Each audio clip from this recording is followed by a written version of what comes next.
역대하를 공부하고 오늘 에스겔서를 공부하게 되었습니다. 제 말이 잘 들립니까? 들리죠? 네, 잘 들려요. 네, 들립니다. 네, 들리면 다행입니다. 그래서 오늘부터 에스겔 연구를 하겠습니다. 우리 여러분들께서 에스겔 읽어본 분들도 계실 것이고 또 잘 안 읽는 분도 계실 거예요. 이 에스겔은 대단히 중요하지만 잘 안 읽고 또 성경에 있는 여러 책들 중에 사람들이 그러는데 또 유대인들이 그러는데 가장 어려운 책입니다. 그래서 잘 접근하지 않아요. 자, 오늘은 서론으로 말씀드리겠습니다. 에스겔서는 어떤 책이며 또 어떤 위치에 있는지 그렇게 하기 위해서 먼저 여기 히브리 성경 구조를 좀 보겠습니다. 이거는 우리가 가지고 아는 우리 성경, 구약 성경과 구조가 좀 달라요. 그래서 히브리인들이 보는 성경은 지금 우리가 보는 성경과 어떻게 다른지 한번 보겠습니다. 우리는 구약 성경을 네 부분으로 나눕니다. 예를 들면 율법서, 그 다음에 역사서, 그 다음에 문학, 시가서, 그 다음에 선지서 이렇게 하는데 히브리인들은 그렇게 하지 않고 세 부분으로 나누는데 첫 부분은 우리가 똑같습니다. 모세, 오경, 율법서, 토라라고 합니다. 이 토라라고 하는 말이 이제 율법, 교훈이라는 의미의 히브리 말이에요. 거기에는 5권이 있고 둘째, 느비임이라고 하는 것은 선지자들이라는 뜻이에요. 말하자면 예언서죠. 거기에 8권이 있습니다. 그 다음에 마지막으로 크수빔이라는 말은 글들, 문서, 거기에 11권이 있습니다. 그래서 원래 히브리인들은 구약 성경, 자기들의 성경을 가리키는 단어가 없는데 이렇게 만들었습니다. 거기에 빨간 글자 T, 토라의 T하고 너비임의 N하고 크투빔의 K를 합쳐가지고 TNK에다가 모음을 적당하게 넣어서 타나크라고 합니다. 끝에 H는 K를 좀 부드럽게 발음하는 것인데요.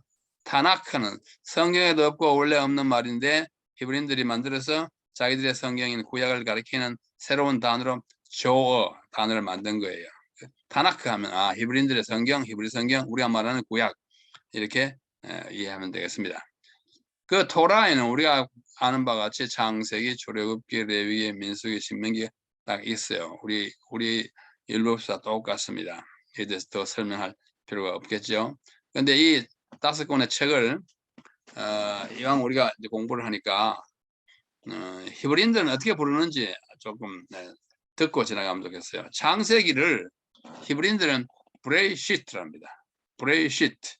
브레이시트라는 말 그 아래 있는 히브리 글자가 바로 브레이시트이고 그 의미는 하는 것은 뭐뭐에 영어로 하면 in 레이시트가 beginning, in the beginning 그런 뜻이에요. 태초에입니다. 그것은 창세기의 첫 단어죠. 그래서 모세오경은 각 책의 이름을 그 책의 첫 단어 또는 첫 구절로서 이름을 정했어요. 히브리인들 그랬어요. 그래서 둘째 책인 출애굽기도 딱 펴면은 오엘레시모트라고 되어 있습니다. 오엘레시모트. 워라고 하는 말은 and 그리고 엘레 이것이 시모트 이름이다. 그 우리말 출애굽기 1장 1절을 보면 야곱과 함께 애굽에 내려간 사람들의 이름이 이러하다 이렇게 되어 있어요. 그 첫 글자가 히브리 말로는 오엘레시모트인데 출애굽기 하면 오엘레시모트를 하고 줄여가지고 그냥 시모트라고도 합니다. 그리고 이름들이 이러하다는 뜻이에요. 그 다음에 있는 레위기는 첫 구절이 와이크라입니다. 와이크라, 와는 그리고 이크라 그가 부르셨다. 레위기 펴면은 여호와께서 모세를 성소에서 부르셨다 이렇게 시작합니다. 와이크라 부르셨다 그건 레위기예요. 민수기는 첫 구절이 버미드바르, 버는 창세기의 버와 마찬가지로 in 영어의 in 미드바르는 광야예요. 버미드바르 하면 광야에서 첫 구절이다. 신명기는 엘레 하트바림, 엘레는 이것이 하트바림 말씀이다. 신명기 펴면은 이것이 모세가 하신 말씀이다 이렇게 나옵니다. 엘레 하트바림 이렇게 말해요. 자, 외울 필요는 없지만 그렇게 읽혔는다라고 생각하고 넘어가시면 되겠습니다. 둘째, 부분인 너비임, 너비임 이렇게 말하는 선지자라는 뜻이에요. 여기에는 8권이 있습니다. 첫째는 여호수아가 여기 들어가요. 우리는 여호수아를 선지서라고 말하지 않는데 히브리인들은 예언자, 선지자들 중에 들어가요. 사사기도 여기 들어가고 룻기는 여기 안 들어갑니다. 사무엘 상하, 열왕기 상하 다 여기 들어가고 그 다음에 이사야, 예레미야 애가는 여기 안 들어가요. 에스겔, 그 다음에 다니엘도 여기 안 들어가요. 그 다음에 우리가 말하는 소선지서 12책이 있어요. 이 12를 한데 묶어가지고 The 12, 12책, 12책 이렇게 한 권으로 봅니다. 말씀 대로 호세아, 요엘, 아모스, 오바댜, 요나, 미가, 나훔, 하박국, 이 말라기까지 12책을 하나로 봐서 그래서 여호수아, 사사기, 사무엘, 열왕기, 이사야, 예레미야, 에스겔 그리고 12책 아주 8권이 있는 것으로 봐요. 에스겔은 바로 여기에 포함되어 있습니다. 어디에 포함되어 있어요? 너비임, 선지자에 포함되어 있습니다. 그 다음에 마지막으로 글들에는 우리는 욥기, 시편, 잠언, 전도와 가지만 히브리인들은 시편이 제일 중요해요. 제일 크고 시편, 욥기, 잠언, 그다음에 아까 봤더니 룻기가 여기 들어가고 아가도 여기 들어가고 전도서, 예레미야, 애가 여기 들어가고 에스더가 여기 들어갑니다. 그다음에 다니엘이 여기 선지자에 들어가지 않고 글들에 들어가요. 여기에는 뭐 긴 설명이 필요하지만 다니엘을 선지자라기보다는 그가 쓴 글에 치중해서 글들에 넣어가지고 에스라, 느헤미야는 하나의 책으로 봅니다. 그 다음에 역대가 구약 성경에 히브리인들이 가지고 있는 성경의 마지막 책이에요. 역대. 아까 사무엘하고 열왕기는 선지자에 들어갔고 역대는 글들에 들어갑니다. 매우 특이한 분류를 히브리인들이 가지고 있습니다. 그렇게 해서 이 글들에 보면은 11권의 책 가운데 5권, 처음 3권, 끝에 3권 사이에 끼어있는 가운데 5권이 룻기, 아가, 전도서, 애가, 에스더인데 이 5권의 책을 유대인들은 특별히 취급합니다. 왜 그러냐면 이 5권의 책을 그들이 가지고 있는 1년 동안에 이렇게 돌아오는 절기 있지 않습니까? 그 절기 때에 한 책씩을 읽었어요. 77절이 들어왔을 때는 그들은 룻기를 읽었습니다. 77절. 77절이 언제인지 아시죠? 6월절로부터 7주일이 지나가지고 룻기. 6월절에는 아가를 읽었습니다. 이상하죠? 6월절에 어린 양 잡아줄 때 그때 아가, 사랑의 노래 아가를 읽었어요. 그 6월절 희생에는 하나님의 사랑이 들어있어요. 아가를 읽었습니다.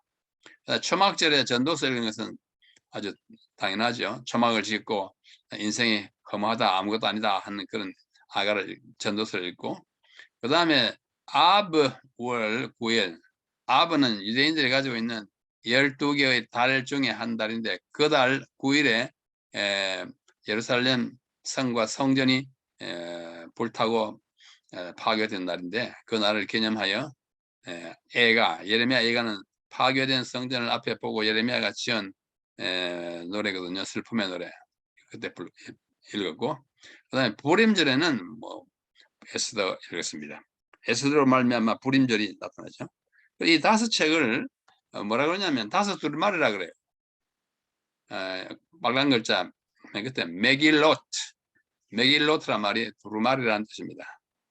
이 5 두루마리는 이들이 별도로 묶어가지고 늘 읽고 또 공부하고 그랬습니다. 자, 그런 반면에 우리가 사용하는 구약은 39권이에요. 율법서는 아까 똑같았고요. 그 다음에 히브리인들의 성경에 없는 역사서가 바로 나와요. 여호수아 역사죠. 가나안을 정복하는 역사죠. 사사기 사사시대 역사죠. 룻기도 그 당시에 일어난 일이죠. 사무엘상하, 열왕기상하, 역대상하, 에스라, 느헤미야, 에스더가 각각 그 시대의 역사를 말하기 때문에 역사서라고 따로 묶었어요. 12권. 그 다음에 시가서 또는 문학서라고 하는데 이것이 욥기, 시편, 잠언, 전도가 거의 아주 공통적으로 문학적인 책들입니다. 이 5권 있어요. 그 다음에 선지서가 있는데요. 선지서는 17권인데 그 중에 먼저 있는 5권을 우리는 대선지서라고 합니다. The Major Prophets라고 해요. 이사야, 예레미야, 애가, 예레미야, 그다음에 에스겔, 다니엘. 책 이름만 들어도 아주 볼륨이 생각나죠. 두껍죠. 이사야 66장, 예레미야 54장, 예레미야 A가는 좀 다르지만 에스겔 48장, 다니엘 12장. 다니엘은 좀 짧아도 그 내용이 그 커버하는 내용이 너무 많기 때문에 대선지서로 취급합니다. 그 다음에 마지막에는 12권이 소선지서, 마이너 프로페서, 호세아로부터 말라기. 이게 합쳐가지고 39권, 유대인들은 24권, 그렇게 권수를 매기고 있습니다. 그 중에 에스겔이 여기에요. 이 에스겔이 창세기로부터 출애굽기 쭉 내려오면 26번째 책입니다. 에스겔 다음에는 이제 13권만 나와요. 그래서 합계 30. 차례가 중요하지 않지만은 에스겔이 여기 있다는 게 선지서에 속한다는 것을 생각하고 들어봅시다. 방금 본 바와 같이 우리는 구약을 4등분해서 나누는데 율법서, 역사서, 시가서, 선지서가 있는데 그 부분들의 특징을 잠시 보면 율법서는 교훈이에요. 우리가 토라라고 하는 말을 율법이라고 하지만 원래 의미는 교훈, 가르침입니다. 하나님의 가르침이에요. 모세오경에 보면 율법 아닌 부분이 굉장히 많습니다.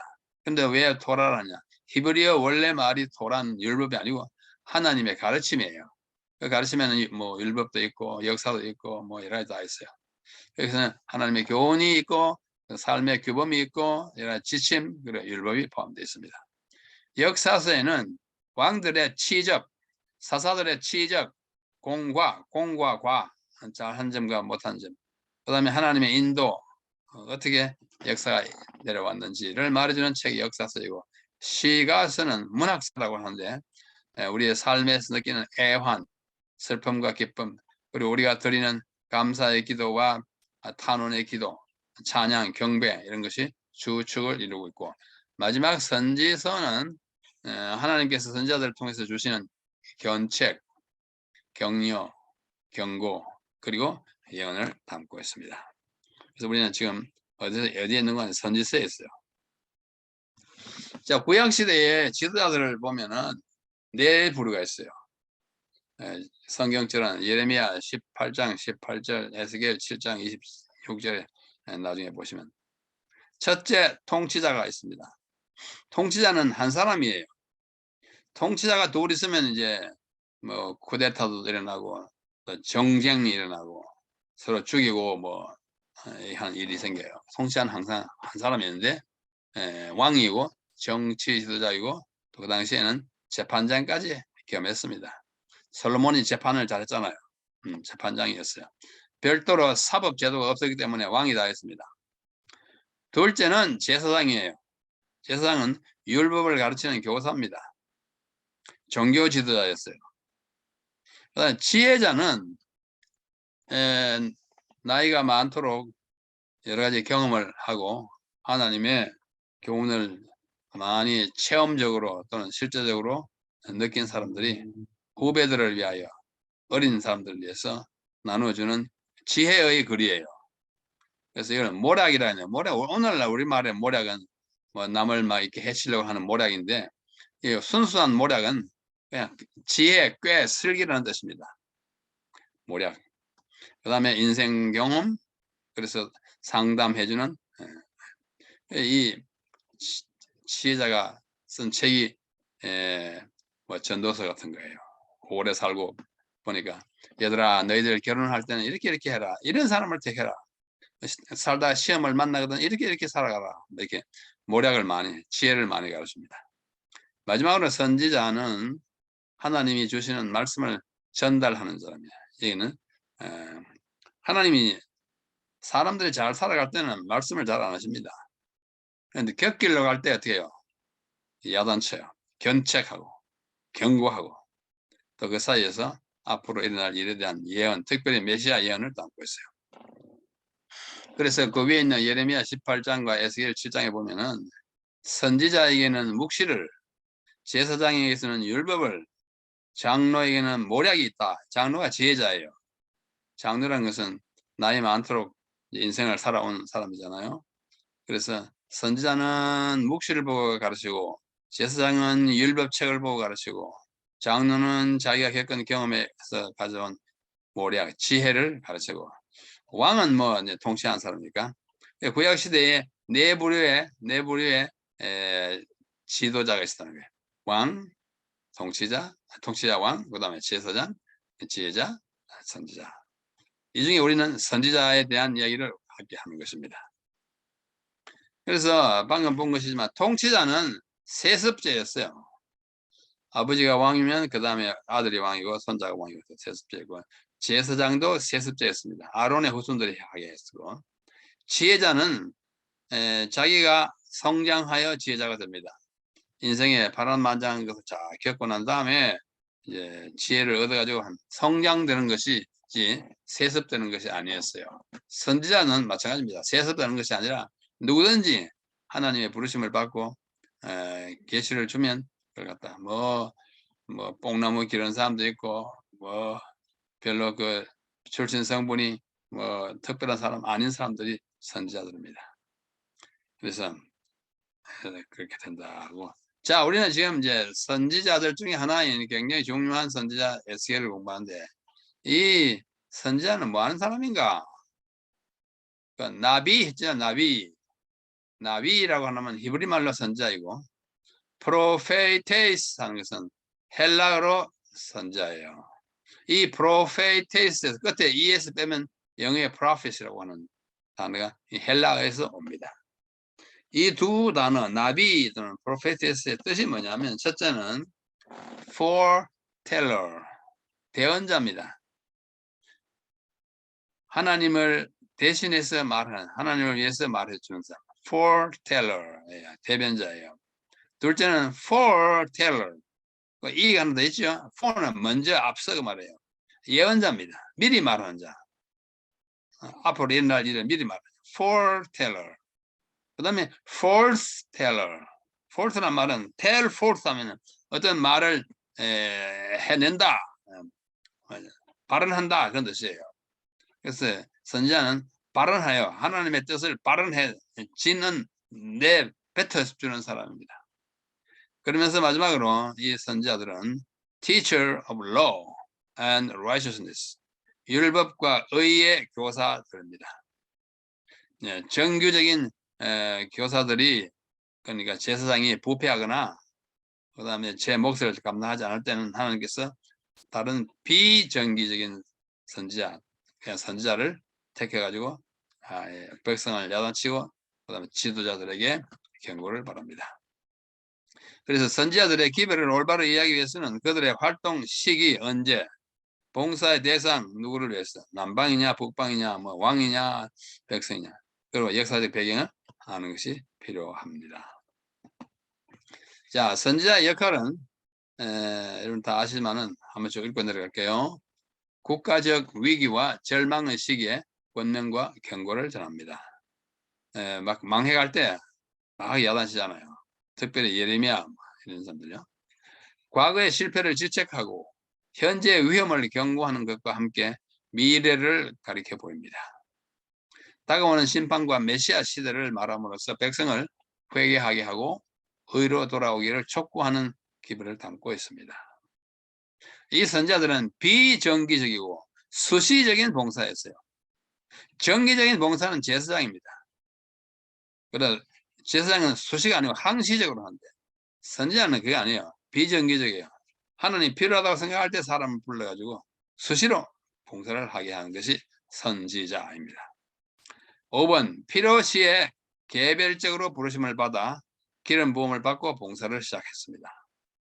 6번째, 부르심은, 소명은 당대에 끝나고 그 아들이 그 아버지를 위해서 선지자가 되지 않습니다. 세습되지 않았습니다. 7번, 하나님의 뜻과 말씀을 백성에게 전달하고 해석하는 역할을 했습니다. 그래서 이 선지자라고 하는 사람들에게는 다양한 명칭이 성경에 붙어 있어요. 선지자 대신에 뭐 선견자라는 말도 있고, 예언자라고 할 수 있고, 파수꾼, 목자 등등의 그 기능의 강조를 따라서 다양한 이름으로 불려졌습니다. 참고로 제사장과 선지자가 어떻게 그 역할이 다른지 한번 살펴보겠습니다. 그래서 이해하는 것은 중요하다고 생각합니다. 제사장과 선지자는 첫째 그 부르심에 있어서 제사장은 출생과 계보에 의하여 왜 세습제니까. 그러나 선지자는 개별적으로 부르심을 받습니다. 자기의 뭐 출생 성분이 어부도 괜찮고 농부도 괜찮고 목축도 하고 누구든지 왕족도 있고 일반 백성도 있어요. 그 다음에 그들의 직능 역할은 제사장은 백성의 대표자로서 하나님께 나아갑니다. 그렇죠? 우리가 죄를 지을 때 제사장이 봉사 하나님께 나가잖아요. 그 다음에 선지자는 하나님의 대표자로서 우리에게로 와요. 제가 거기에 화살표를 했지 않습니까? 제사장은 상향식 봉사예요. 위로 우리를 대표해서 하나님께 나가고, 선지자는 하나님을 대표해 가지고 그분의 기별을 우리에게 하향식 봉사를 합니다. 봉사의 장소는 제사장은 주로 성소에서, 선지자는 주로 성읍에서 삶의 현장에서 기별을 전했습니다. 특별 과업이 있었는데 제사장은 주로 종교적인 의식을 행했고, 선지자는 실천적 의로움을, 형식은 이쪽 사람들하고 실제적인 거 막 야단치고 그러잖아요. 너희들 이렇게 해서 되겠느냐? 회개하라! 이러고 그렇게 했습니다. 그 다음에 주 관심사가 뭐냐면 외면적 정결이었어요. 의식을 아주 엄격하게 행했고, 그러나 선지자는 내면적 성결을 더 요구했습니다. 그렇게 뭐 짐승을 잡아오기만 하면 되는 줄 아느냐? 마당만 바른다 다 집어치워라! 뭐 이렇게 하는 말은 이사야 같은 사람은 그렇게 말했어요. 그다음에 봉사 기간은 제사장은 정규적인 봉사, 선지자는 수시적 봉사. 봉사 시기는 평상시에 하고 선지자는 유사시에 일이 있을 때 나타나가지고 기별전합니다. 봉사 목표는 제사장은 그 지성의 호소에서 왜 율법을 가르치니까 야 이리 좀 깨닫게 좀 잘해 이런 거예요. 그러나 선지자는 우리의 의지에 호소합니다. 돌이키라, 마음을 고쳐 먹으라, 이렇게 해서 되겠느냐, 회개하라, 뭐 이런 거예요. 봉사 내용은 주로 제사장은 율법 성경을 가지고 전했고, 선지자는 기별 이상을 보고 전했습니다. 제사장은 그 어떻게 방법하는 거니? instruction, 교육하는, 가르치는 일을, 왜냐하면 율법을 가르치는 거죠. 이쪽에는 뭐예요? 선지자는 challenging, 마음에 이 도전하는 거예요. 이렇게 하면 안 된다. 왜 그러냐? 너희들 죽으려고 하느냐? 이렇게 아주 도전적이고. 그 다음에 그 기능은 제사장은 informer, 그러니까 정보 제공자예요.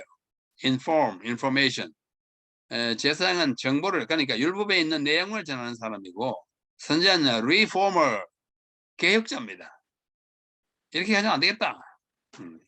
그렇게 이해하시기 바랍니다.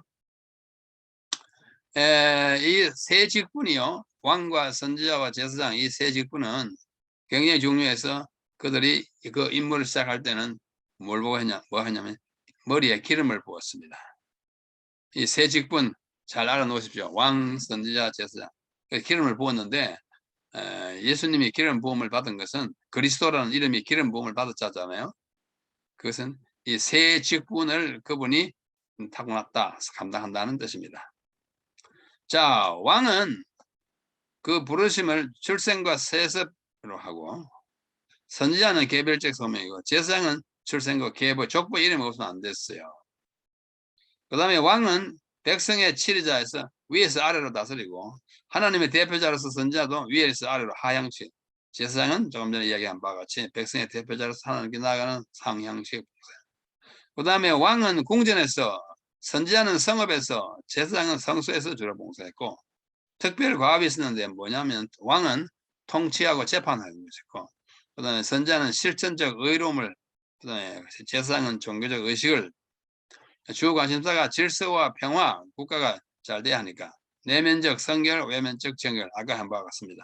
항시적, 수시적, 정규적 보시면 알게. 그 다음에 왕은 봉사 시기는 재임 기간 동안에, 선지자는 유사시, 제사장은 평상시. 그 다음에 봉사 목표는 왕은 그 양심의 호소에 여러분 이렇게 하면 안 됩니다. 이렇게 말씀하고 의지에 해서 이는 지성의 호소였습니다. 자, 왕은 봉사 내용이에요. 국태민안.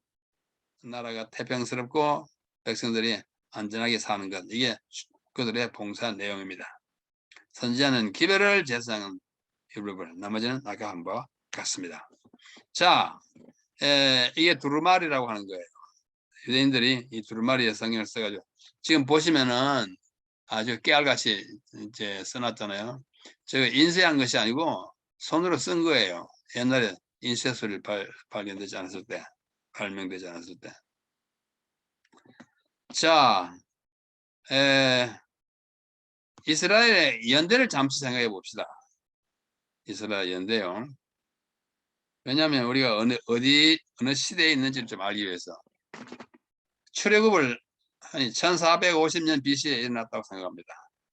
출애굽 연대에서는 두 가지 서로 다른 주장이 있어요. 하나는 1450년과 같이 BC 15세기에 있었다. 우리는 그렇게 믿습니다. 성경의 연대를 예산해 보면 15세기가 분명해요. 그러나 고고학자들은 아니다. 13세기라고 말합니다. 13세기 하면 성경의 연대가 맞지 않습니다. 그래서 1450년에 애굽에 떠나가지고 광야생활 40년 했으니까 가나안에 들어간 것이 약 앞에 시를 붙여놓은 것은 약 대략 약 그 말이에요.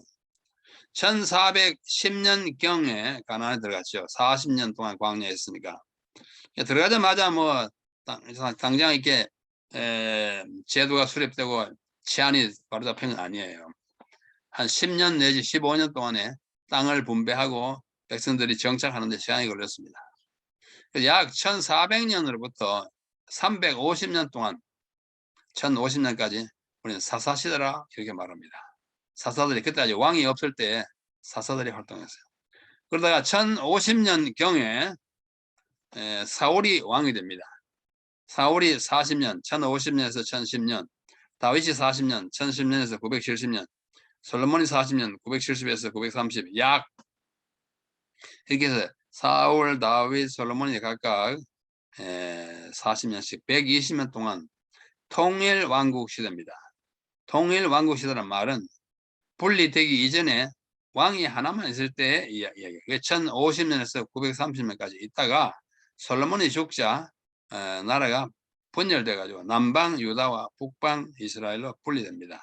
그래서 930년부터 분리해 가지고 722년까지는 북방 이스라엘이 있다가 망했고 아수르에게 망했고 그다음에 586년까지 더 있다가 바빌론에게 망한 나라가 유다입니다.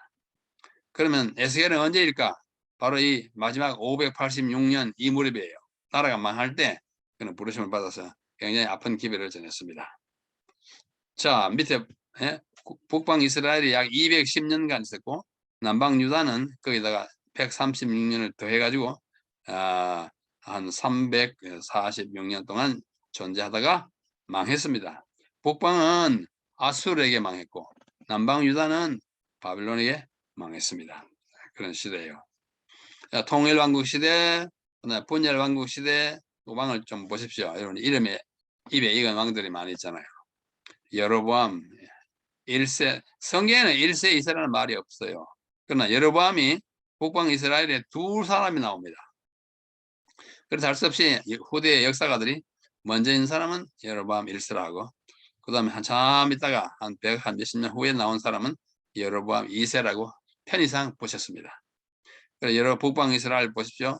첫 왕이 여로보암 1세 22년 동안 그 다음에 나답, 바아사 굉장히 오랫동안 했어요.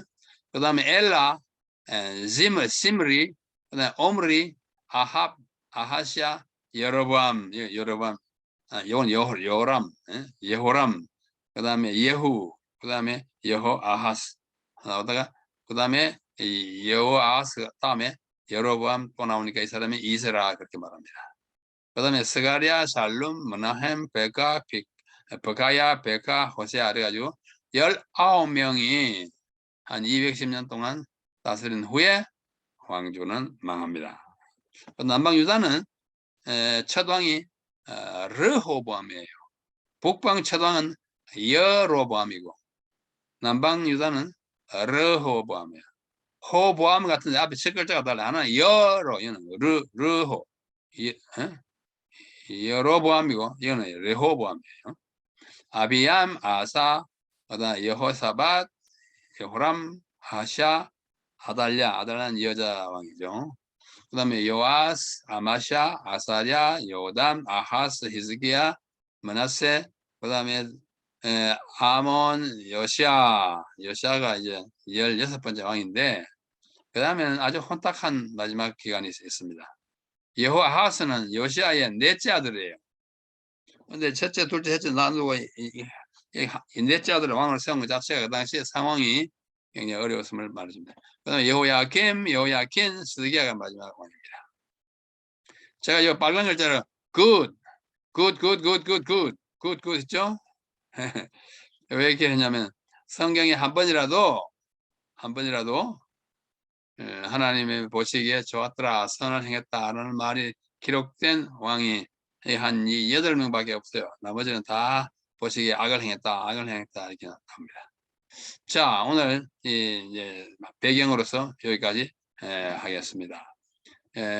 요약하면 에스겔은 그 기나긴 유다 왕조의 마지막에 나라가 망하고 포로로 잡혀갈 때 바빌론 사람이 유대인들을 세 번 침공해서 3차에 걸쳐서 포로를 잡아갑니다. 그 첫 번째 포로는 605년 BC예요. 그때 다니엘이 잡혀갔습니다. 어린 소년 다니엘 잡혀갔고, 두 번째가 597년 BC예요. 그때 에스겔이 잡혀갔습니다. 에스겔 1장에 보면 나와요. 그 여호야김과 함께 잡혀갑니다. 세 번째가 586년인데 그때는 완전히 나라를 망가뜨리고 그 거룩한 성을 불질러 가지고 그 안에 있는 모든 성소의 기물을 다 수탈해 가지고 바빌론으로 가져간 느부갓네살 왕의 이야기. 그 끝나고 그러니까 이미 에스겔은 바벨론을 잡혀갔어요. 객지에서 포로를 잡혀가져온 사람들을 위해서 봉사하는 에스겔입니다. 정말 예레미야는 남아있는 사람들을 위해서, 에스겔은 포로로 같이 잡혀간 사람들을 위해서 이 동시대의 두 위대한 선지자들이 하나님의 백성을 이끌고 그들을 통해서 앞으로 이 세상에 나타날 하나님의 백성을 위한 기별을 담고 있는데, 유대인들이 아이를 낳으면은 한 3살쯤 되면 율법을 가르칩니다. 유대인들이 자기 자녀들에게 제일 먼저 가르치는 책이 뭐냐면 레위기예요. 레위기는 뭘 가르칩니까? 거룩하고 속된 것, 정결하고 부정한 것 가르치잖아요. 그 어린아이의 마음에 세속적인 생각으로 가득 차기 전에, 또 다른 관심사가 있기 전에 우리가 하나님의 백성으로서 어떻게 먹어야 하는지, 뭘 먹어야 하는지, 레위기 11장 같은 거요. 무엇을 해야 되는지 제사를 드리는 거예요. 그 다음에 뭐 이 생활의 여러 가지를 제일 먼저 배워야 하기 때문에 제일 먼저 가르친 책은 뭐요? 레위기예요. 그래서 유대인들은 레위기 제일 잘합니다. 그리고 이 구약의 책이 많이 있는데 에스겔은 좀처럼 가르치지 않습니다. 에스겔은 그들의 자녀가 10살이 넘어 한 13살 이제 바르 미츠바라고 하는 율법의 아들이 될 그 무렵부터 비로소 가르치기 시작합니다. 왜? 첫째, 너무 어렵고 이걸 이해하려면 무슨 사전 예비 지식이 좀 있어야 돼요. 둘째, 그 내용이 너무 중요해서 어릴 때 배워놓으면 뭐 중요하게 생각하지 않을 가능성이 있기 때문에 좀 철 들었을 때 가르치는 책이 에스겔, 구약 성경 가운데 제일 늦게 가르치는 책이 에스겔입니다. 여러분들 지금까지 창세기로부터 앞에 뭐 이사야, 예레미야까지 공부했으니까 에스겔을 배우시기에 충분한 성경 사전 지식을 가지셨다고 생각해서 오늘 우리가 에스겔서를 공부를 시작하는 것입니다. 거기 맨 밑에 보십시오. 에스겔은 BC 622년 요시야 때에 그때에 출생하여 마지막 내왕, 그 위에 내왕 있죠? 여호아하스, 여호야김, 스드기야 내왕 시대에 활동했고, 요야킨 마지막에서 두 번째 19번째 왕 요야킨과 함께 바벨론으로 포로로 잡혀가서 거기서 봉사를 시작하다가 거기서 죽은 것으로 생각합니다. 자, 이상으로서 이상으로서 서론의 말씀 마치고 내일부터 본론의 제1장 공부하겠습니다. 여러분 함께 공부하게 된 것을 감사하게 생각합니다. 열심히 공부하십시다.